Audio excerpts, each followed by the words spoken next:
দর্শক, আজকের ভিডিওতে আমি আপনাদেরকে একদমই ব্যতিক্রম কয়েক রকম খাবার তৈরি করা দেখাবো, যেগুলো হয়তোবা আপনাদের মধ্যে অনেকেই দেখেনি। পুরোপুরি ভিডিওটা দেখতে থাকুন। শুরুতে একজন লোক দেখতে পাচ্ছেন আটাকে সুন্দরভাবে গোল গোল করে একদম বলের মতো করছে। তারপরে এক ধরনের মশলা এখানে দেখা যাচ্ছে, এই মশলাগুলো ওই আটার মধ্যে দিচ্ছে। এটা একটা চাইনিজ ফুড আর কি। চাইনিজের অনেক ধরনের ফুড রয়েছে, তার মধ্যে কিছু খাবার আমি আপনাদেরকে দেখাচ্ছি। দেখো, এই লোকটা দেখতে পাচ্ছেন ওই যে চাপ দিয়ে ওই গোল বলের মতো আটাকে একটা মানে রুটির মতো করছে। তারপরে চুলাতে দেওয়া হয়েছে, এই যে দেখতে পাচ্ছেন উপরে সম্ভবত এটা তিল দিচ্ছে।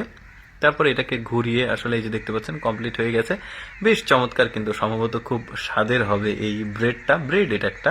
এরপরে এই মহিলাটা দেখুন কাঁচা ভুট্টা, মানে কাঁচা, পাকা না, মানে পরিপক্ক না, তো কাঁচা ভুট্টাকে কত সুন্দরভাবে আইসক্রিমের মতো করে তৈরি করছে। সম্ভবত এখানে অনেক সস দেওয়া হয়েছে, বিস্কিটের যে গুঁড়ি সেটাও দেওয়া হয়েছে। দেখতেও বেশ চমৎকার লাগছে, সম্ভবত খেতেও অনেক স্বাদ হবে। বেশ চমৎকার। এই সব রেসিপিগুলোই কিন্তু খাবারগুলোর চাইনিজ মানে খাবারগুলো স্ট্রিট ফুড বলতে পারেন। এটাকে দেখুন, বেশ চমৎকার। মিষ্টি কুমড়া প্রথমে সুন্দর করে পিচ পিচ করে কাটা হয়েছে, তারপরে এটাকে সেদ্ধ করতে দেওয়া হয়েছে চুলাতে। সেদ্ধ হওয়ার পর আলু ভর্তার মতো করে আসলে এটাকে ভর্তা করা হয়েছে। তারপরে আটা না হলো, পানি দিয়েছে, আরও যাবতীয় মশলাগুলো আমি শর্টকাটে দেখাচ্ছি। সেগুলো দিয়ে এই যে সুন্দরভাবে এটাকে মিক্সিং করা হচ্ছে। হলুদ হয়েছে, যেহেতু মিষ্টি কুমড়া হলুদ হয়, পাকা মিষ্টি কুমড়া। তারপরে এটাকে কেটে পিস পিস করে গোল গোল করা হয়েছে বলের মতো। তারপরে এগুলোকে নিয়ে ওই যে চুলাতে দেওয়া হয়েছে, ফ্রাই প্যান সম্ভবত।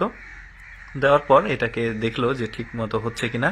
তারপর চুলার জালটা একটু বাড়িয়ে দিয়েছে, এই যে দেখতে পাচ্ছেন প্রায় কমপ্লিট হয়ে গেছে। এরপরে সম্ভবত চিনি মিশ্রিত পানি বা পানি কিছু একটা দিয়েছে। আপনারা যদি এটা করতে চান তাহলে চিনি মিশ্রিত পানি দিলে সম্ভবত মিষ্টি হবে, আমার এক্সপিরিয়েন্স থেকে আমি বলছি। তারপরে একদমই এক্সেপশনাল আরেকটা দেখাই, এই যে দেখতে পাচ্ছেন এগুলো মাছ, মানে এই মাছের কত সুন্দর কালার দেখুন। তো যাই হোক, গ্লাস কার্প মাছ, এটা বড় সাইজের মাছগুলোকে কাটা, মাঝখানের যে মোটা কাটা সেটাকে বাদ দিয়ে মাছের দুই পিসটা নেওয়া হয়েছে। তারপরে লেজটাকে কেটে উপরে ভাজি করার সময়, ফ্রাই করার সময় যেভাবে কাটা হয় বড় মাছ, ওইভাবে কেটে এটাকে সুন্দরভাবে তেল মাখানো হচ্ছে প্রথমে।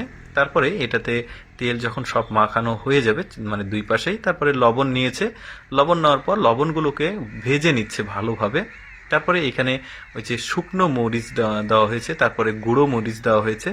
তারপরে এটাকে সুন্দরভাবে ভেজে এই মাছটার ওপরে যে কাটা অংশগুলো সেগুলোতে সুন্দরভাবে মেরিনেট করা হচ্ছে।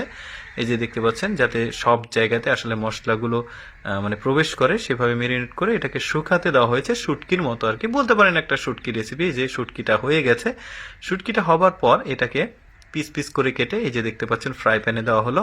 এবার সরিষার তেল সম্ভবত দিয়েছে, তারপরে গুঁড়ো মরিচ, তারপরে শুকনো মরিচের মানে মিক্সিং মরিচ, এগুলো দিয়ে এই যে দেখতে পাচ্ছেন রেসিপিটা কমপ্লিট হয়ে গেছে। অ্যাকচুয়ালি আমি সবসময় চেষ্টা করি আপনাদের সামনে এক্সেপশনাল ভিডিওগুলো উপস্থাপন করার, যেগুলো সচরাচর দেখার সুযোগ কম হয়। এইরকম